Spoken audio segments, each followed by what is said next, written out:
Okay, let's make some meat pies. Empanada, meat pie, depends on what part of the country or part of the world you're from. They all got different names for them. All right, we'll start off making the dough. This pastry is not as intense as the pie dough that we did before, but it's still got a little work involved in it. Starting off with 3 cups of flour. I'm going to sift it so I don't have the big mess. That's a lot of, it's going to be a lot of dough. We'll see what we come out with. Okay, into that goes 1 teaspoon of salt, 2 teaspoons of sugar, and 1 tablespoon of baking powder. I already got it all mixed together. Now you could add some turmeric in here, curry powder in here, if you wanted to make like a Jamaican style meat pie. And then do the meat with a little bit of a Jamaican jerk seasoning and stuff. That would be a nice pie. We're going to do it with a Latin type of style filling. We're going to make it be like chili. I'm going to sift this out. I always want to sift out your baking powder. And this helps it mix up really nice too.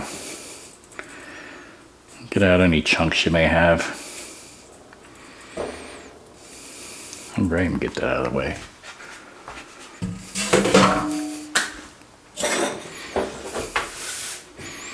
Alright, those are mixed together. This says cut in 1/2 cup of vegetable shortening. So I keep this in the freezer. You don't want to play around with this a whole lot, but you want to get it mixed up, incorporated. You can use a pastry blender, the little thing I use with the little blades on it.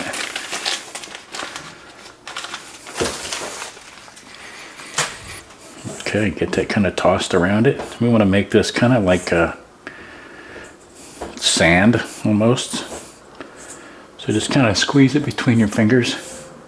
The faster you do this, I had my flour was cold, I should mention. And then we get this all separated in here nicely. I'm not going to use that blender today because you probably don't have one.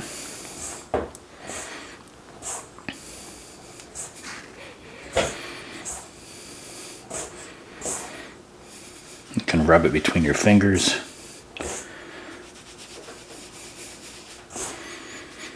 I just kind of want to get it incorporated. We're going to get it mixed up pretty good here in a minute anyway when we add the liquids.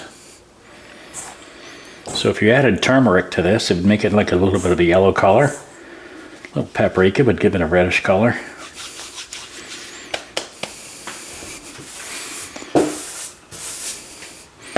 Alright, that's what we're looking at. Now this one calls for a 3/4 or 6 ounces, 3/4 cup of chicken stock and 1 egg. So we got an egg there. Give it a mix.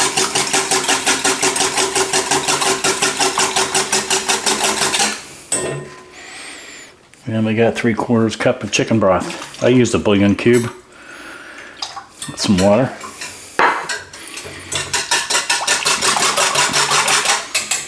Alright, get that mixed up. And once we get this in here, we don't want to mess around with it a whole lot. It's kind of like when you're making a biscuit dough. You don't want to develop a whole lot of gluten. But you got to get it mixed because you want to get a little structure to it. So give it a little toss here.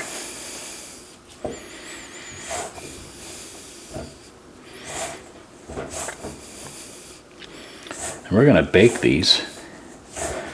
They can be fried.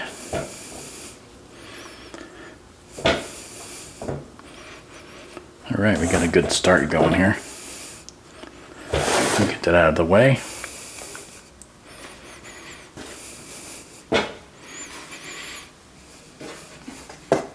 Put a little bit of flour down.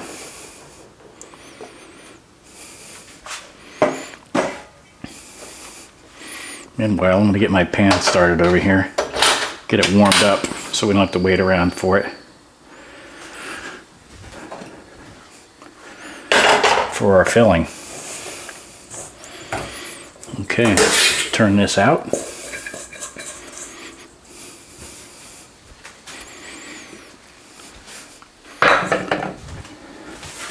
And then grab this and kind of just Squeeze it together. This is a lot softer than that pastry dough when we made the pot pie. I could cut this and come back to this, but you'll see that it does make a mess. If you get your bench knife around, it helps you chase the flour.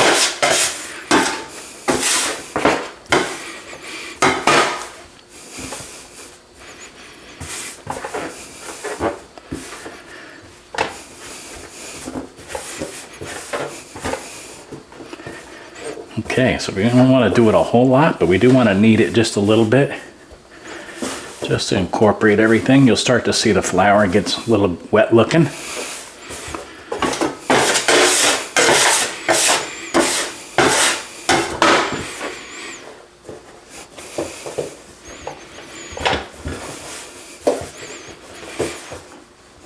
Okay, 1 or 2 more good rolls is all it's going to take.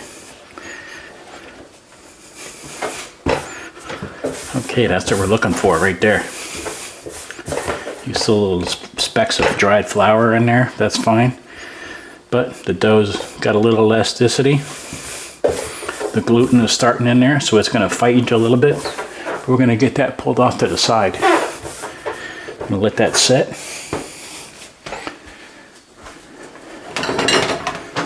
I'm going to take a bowl here and flip it over on top of it, just to keep the air off of it. Give me 1 second, I'll be right back. I'm going to clean up this mess. Alright, I got my hot pan. I got about a tablespoon of oil inside of there. What I've got is already pre-cut, save a little time, is some carrots, onion, celery. I got about 1 stalk of celery, a medium carrot, and a medium onion. Use a little bit less celery than you think you're going to need. And 2 medium-sized cloves of garlic. Alright, we're going to get them going.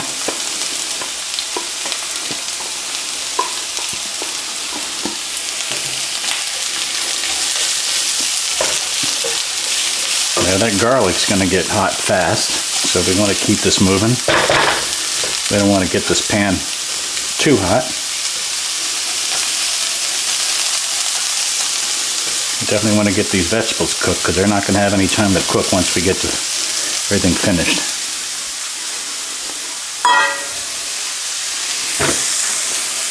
I like these things. These are these little silicone things. They came in a variety of colors. They stretch over the top of my containers. They stretch over bowls.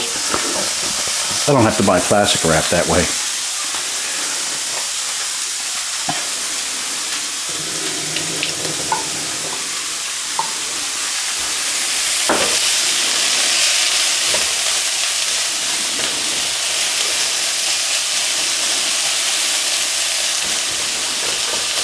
Now our chicken stock that was in that empanada paste is what that stuff was called.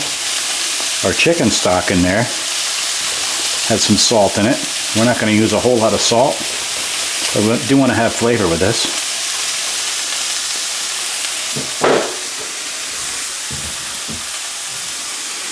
So let's throw a little black pepper in here.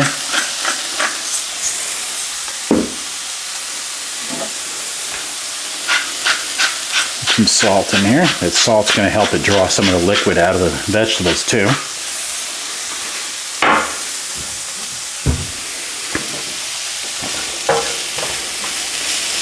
I'm going to let this go for about 2 more minutes.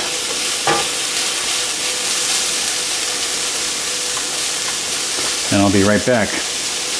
Okay, we're back. These have been going for about 4 or 5 minutes. Now we got about 1 small potato diced up. I'm going to add that to it.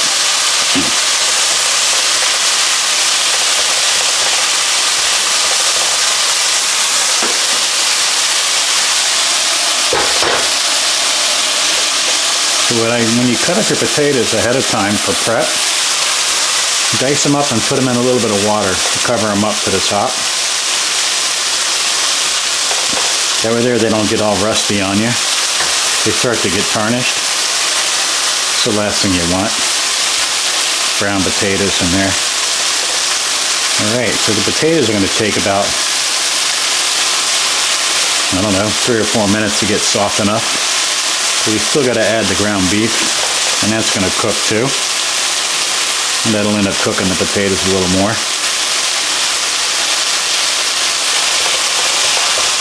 So give me about 2 minutes and I'll be back again. Okay, we are back. It's been about 3 or 4 minutes. Potatoes are starting to get a little translucent. You can see how soft they're getting here. That's what we're looking for. I mean, we want to cook them, but we don't want them to be mushy whenever we go to eat them, right? All right, that pan's pretty hot right now. I got about 1.5 pounds of ground beef. I'm using the lean stuff. That's all they had.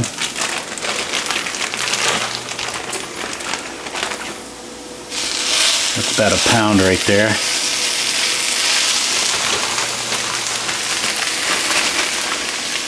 Okay.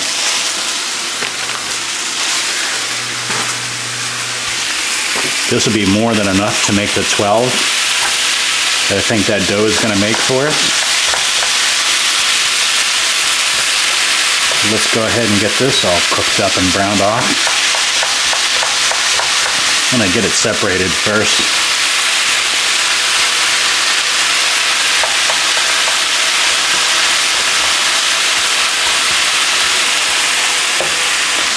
Alright, to this I'm going to add some chipotle powder. Give it some heat. Some cumin.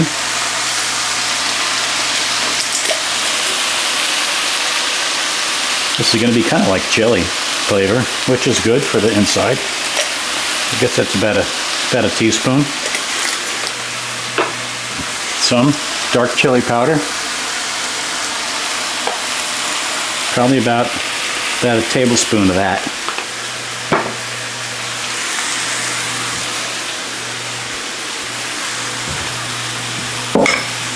And we're going to go a little bit more black pepper because we added all that meat to it. We want to get a little bit of that flavor in there. And we definitely want to get some salt.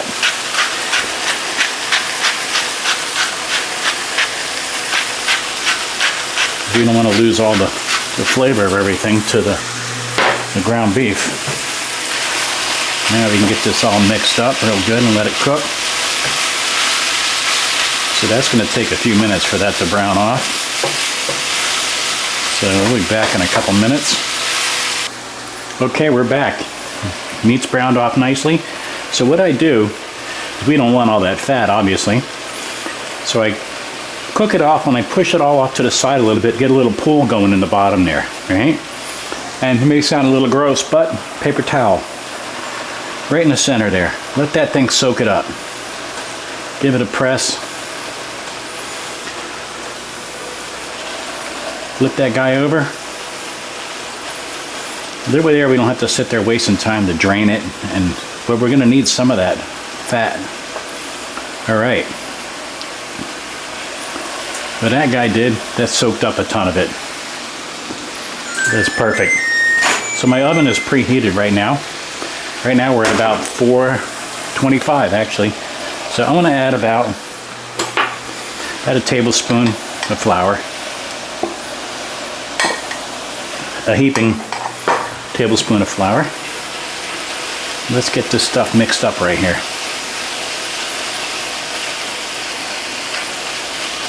Alright, now we can stir everything in. That's going to grab all your excess liquid that's there. It's not going to make a sauce. Not enough liquid in there for that flour.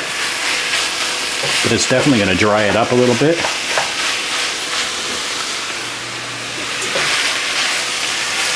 Now at this moment you would correct your seasonings. If you want it a little more salty, you want it a little more spicy, any kind of flavors you got going on in there. Okay, look at that. It looks nice, huh? That's going to hold together pretty good. Going to have a little bit of kind of like a real dry gravy. We'll let that flour cook out a little bit.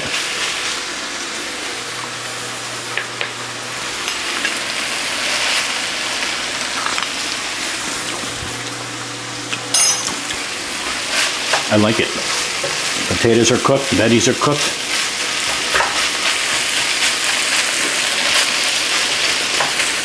Got a little bit of a bite from that chipotle powder. I could have omitted the chipotle powder if you wanted.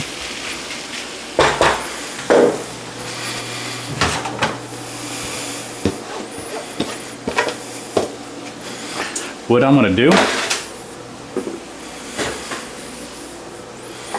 I'm going to go ahead and dump this out onto that old silpat right there. That'll give this a chance to cool off because we don't want this hot. All right.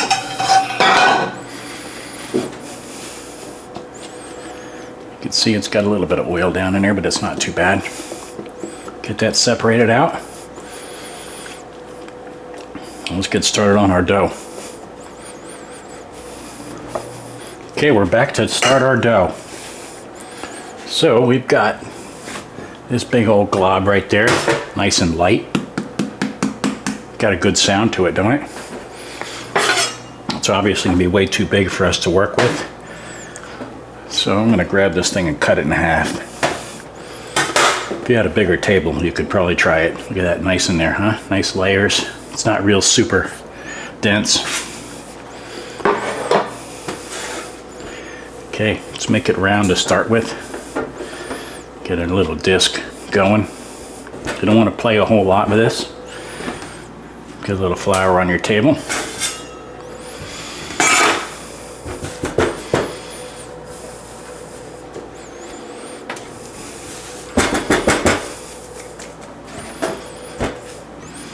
Flour on top.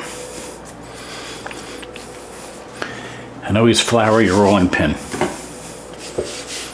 All right. Okay, this guy, we want to use these guys. Okay, these are, I don't know if they're made for pot stickers or I've been using these for this purpose. So this will hold a good scoop. Maybe a little too much for the yellow one. Maybe not enough for the black one, right? So we'll see what we get out of it. We just may end up using a soup spoon. So we'll cut out these. So we want to make sure it's at least wide enough for two. I'll get 6 down. 2, 3. 3 and 3 is 6. We want to go about as thick as a quarter, maybe a little bit thicker than a quarter. So we want to go, we don't want to make it too flat too fast. We don't want to go rolling and rolling and rolling. We want to get it gradual. We sure don't want it sticking to the table. If it gets stuck a little bit, always grab a little more flour and throw it down. Flip that guy over. To make a perfect round disc, you would give it a little short roll, give it a turn. Short roll, give it a turn. You're getting the edges with it, so everything's getting rolled out evenly. If you're using the French rolling pin, the center is rounder. I don't convex, whatever. And then if you did that, the center would be flatter than the edges. But these are good. You got more control over making roundness by using the outside pressure, and it gives you more. You can make perfectly round circles with that, but we don't want to work with that right now. We want to go, we're not looking for a whole lot of round. We're looking for more of a square. So kind of give it the shape. This is definitely a lot easier to work with than that pie dough for the pot pie.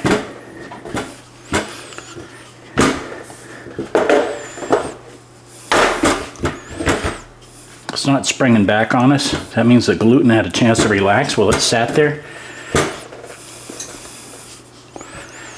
Okay, we are a little thick right here still.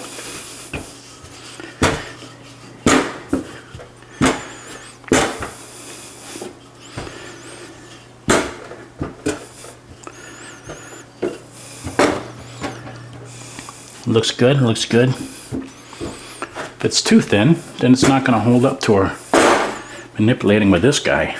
All right, so we're not going to use the small, we're going to use the big one. So the back of this thing is pretty cool.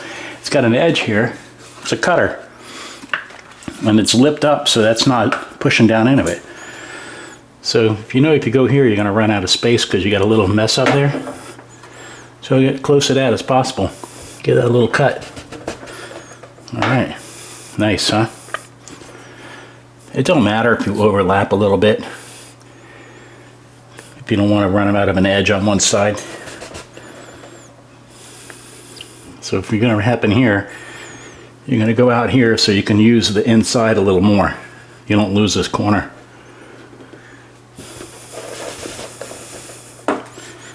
So you can get as close as you can to here. If you think you're going to be good in here, just kind of give it a dent.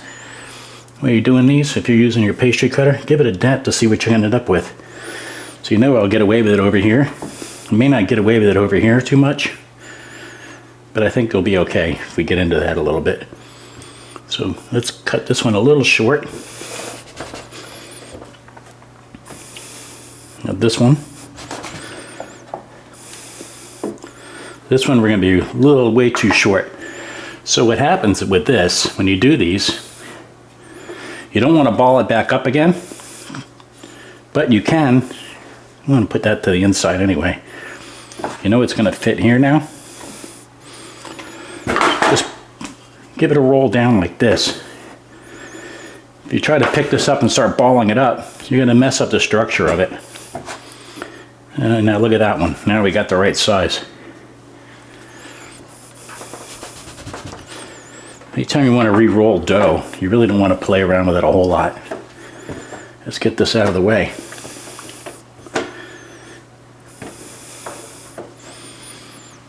Okay, these guys are going to be nice, huh? So let's pull this out of the way for now and get the other one rolled out.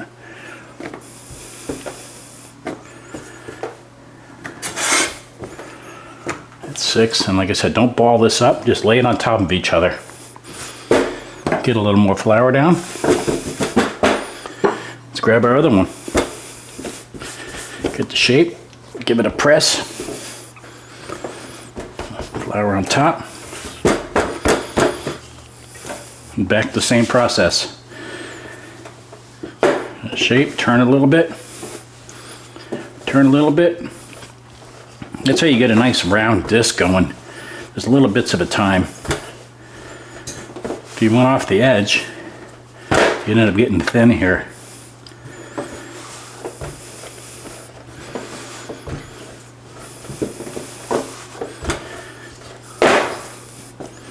Doesn't hurt to keep your little pot of flour handy close by.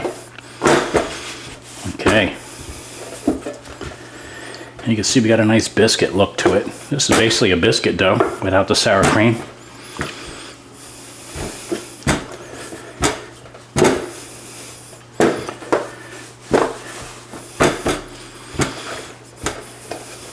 Or without the buttermilk, sorry.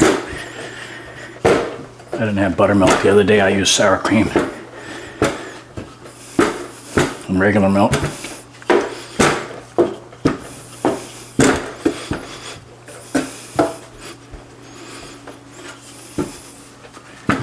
Right, that's nice and thin. You want to have some structure to it, right? All right, let's cut this guy. So if we went here and in here, we lose a lot, right? But if I start here, get my first cut here. Now we can dip into the side. Just got to look ahead and plan a bit. So you went here, we're going to be short on this one again. We're good here. Let's go as far as we can to this edge. See what we can come up with here.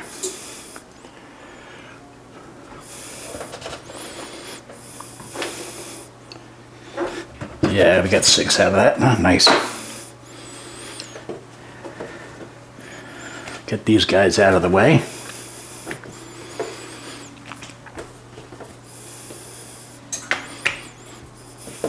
This isn't going to matter. You'll see why. So, like I said about reusing a dough, stack it.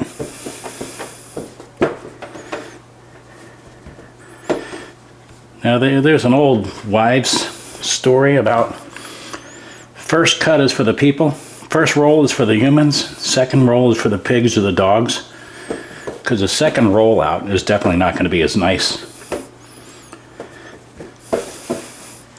I don't know the exact thing.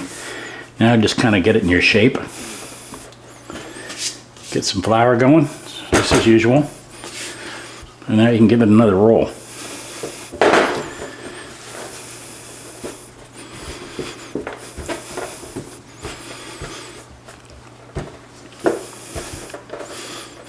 And no, it's not going to be as nice as the other one, or nice as flaky as the other one, but it's going to be usable.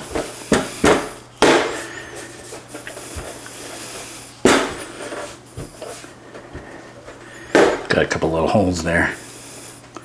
You can wet it with your little bit of egg wash that you had there from your bowl that you mix the egg and the broth together.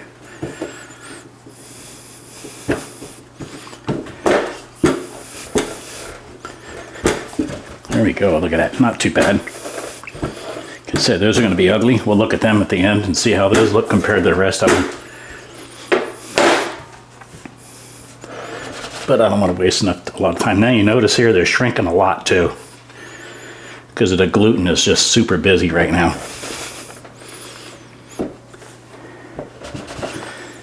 Alright, that's not going to do any good for anybody, this third roll.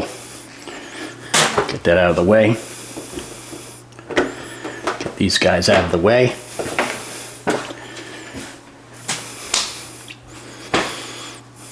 Let's get this dude going. So, here we go, the first one. Okay, I may have to give it a little tug.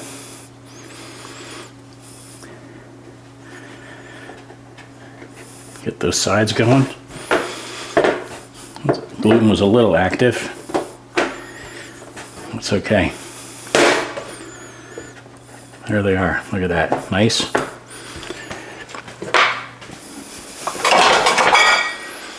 We got our meat here. Looks good. It's cooled down nicely.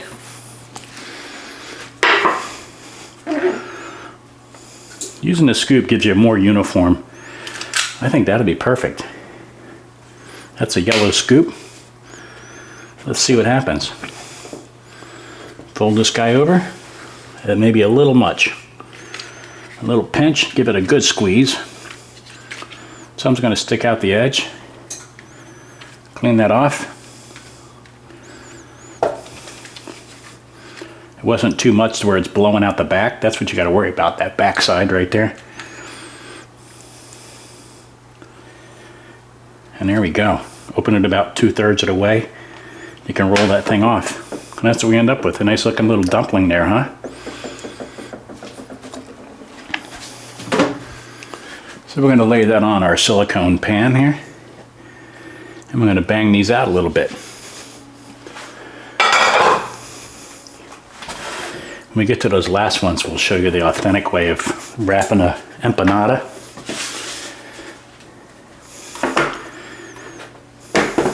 So these guys will need a little bit of help, each one of them, because they contracted a little bit, which is fine.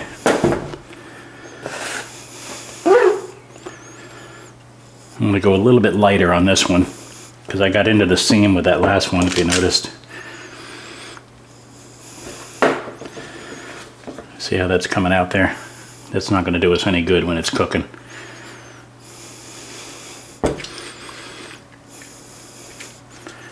Alright, I got 10 or 12 more of these to go. We'll get a few done and I'll be back in a minute. Let me do one more. Open it up nice and easy. There we go.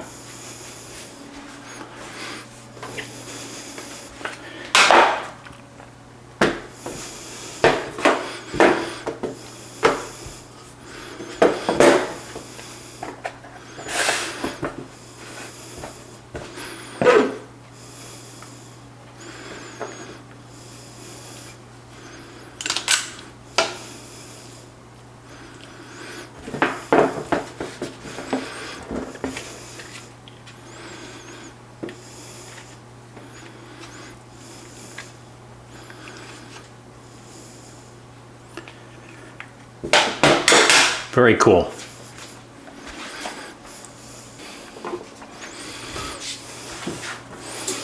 Okay, we're back. So we got the one that we did the repairs on. Okay, let's see how this one's going to act for us, huh? So get a little flour down, just not a whole lot. And that's going to be rolled out just like the other ones were because they're contracted a little bit.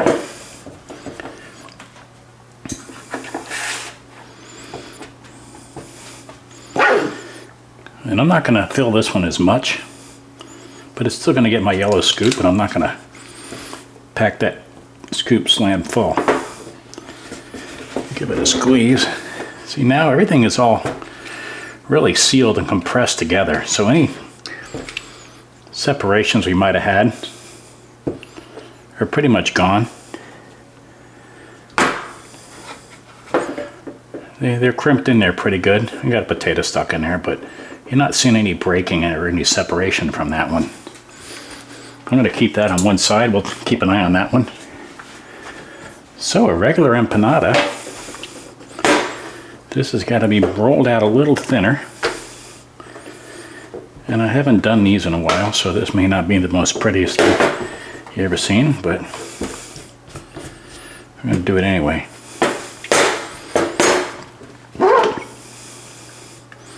So you put your scoop in there. Don't go in the very center. Go off to like 1/3 of it, right? And then you fold it over, just like you would if it was inside that tool. Okay, and then you're going to, with your fingers, kind of cup your hand a little bit and crimp it. Okay, so you're going to give it its initial shape. All right, you got a little meat there. Okay, so it's sealed pretty tight right now. So what they do is they grab one corner and fold it over once. Let me see if I can't zoom in a little bit.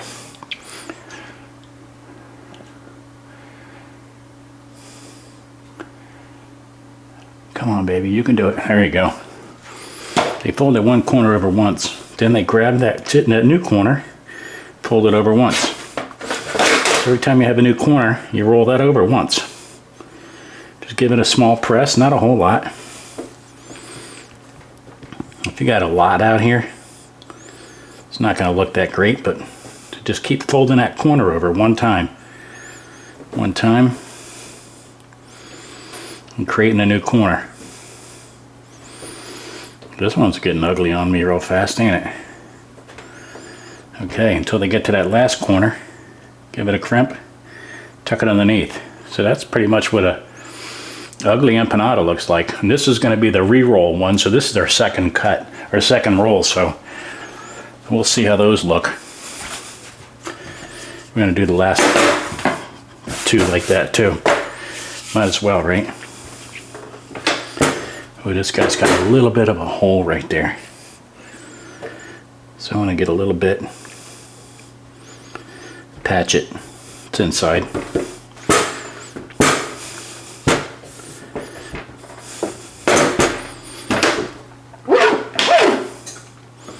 Doesn't hurt to have these perfectly round either.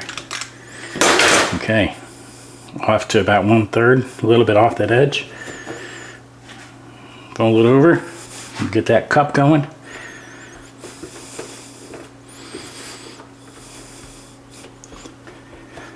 There we go, we got our shape. And you could take a knife if you wanted, just to get everything exact.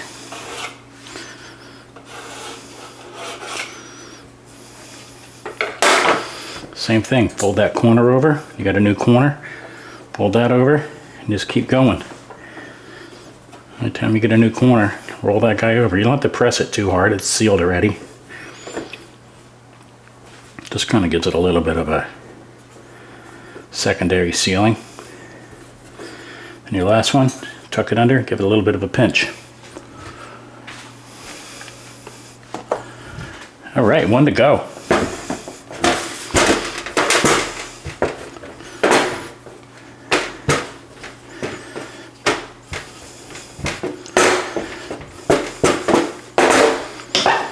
Used up pretty much all that meat too, didn't we?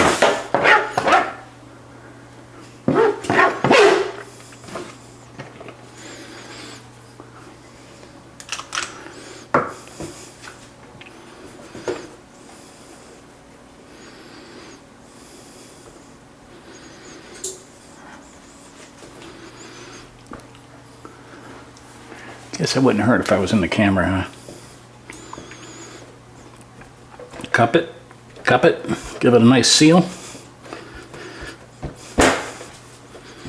and give it a roll. If it's too thick, you're gonna have a giant crust right here in this edge, which won't be very appetizing. I said I haven't rolled these in a long time like this, so they're not gonna come out that great. That's fine with me. Okay. Give me 1 second to clean this up. Be right back.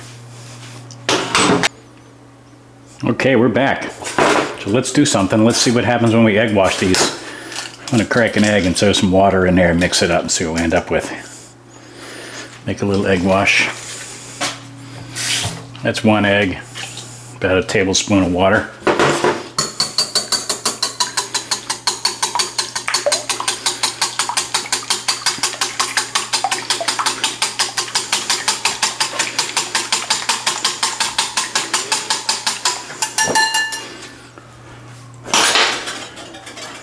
Alright, so we'll do half of them with egg wash. I'm going to dip into the egg wash there and just give it a brush across the top. You don't want a whole lot on there, you don't want to make it too sloppy.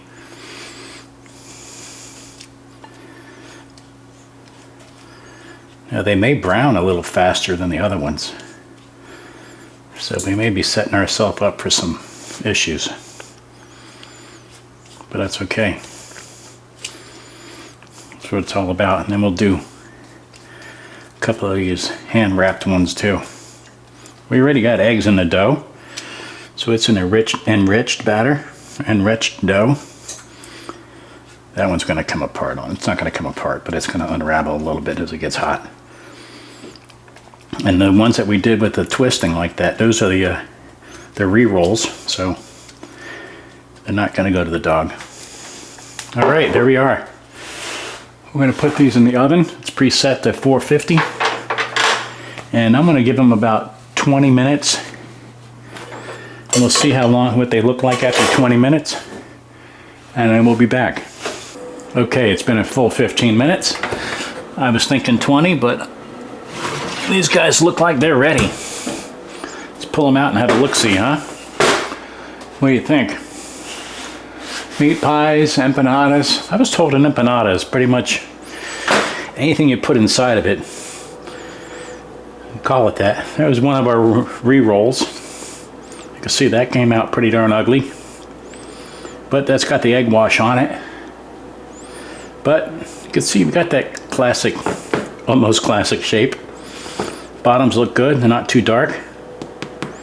They're hot. This one got a little bit of a nice roll going to it. So let's look at the difference here. These are the egg washed ones. Got a nice shine to them. These are hot, so I'm not. There you go, look at that. Got a nice shine. There's the bottom that doesn't have the shine on it. I'm gonna grab one that's no egg wash. That's just a drier look to it. Same product, same thing, just a little shinier, more presentable. I kind of like them with the egg wash, actually, myself. These guys are, let's give a poke on the heat inside. Since the meat was just cooked recently, we really don't have to worry about it being too hot inside, but oh yeah, look at that, 208, 210. So that's boiling. So if there was water in there, that'd be boiling out. 210. So these are plenty hot. Anything that's in there is definitely dead. Don't forget to clean off your thermometers when you use it. And I think we need to break one open. How do they do that? Do they break them open or do they cut them open? Let's cut them open. We got these nice serrated blades. Might as well use one, eh? Can you hear that? Nice and crispy. There's our filling. Nice and steamy. Potatoes are cooked. You can't see it's not laden with carrots, but they're in there. It's not super dry. It's got some little flex to it still. And I know they're going to be good, so. All right, there they are, meat pies, empanadas. Wherever part of the world that they come from, they probably all have the same name. Hope you like trying that one.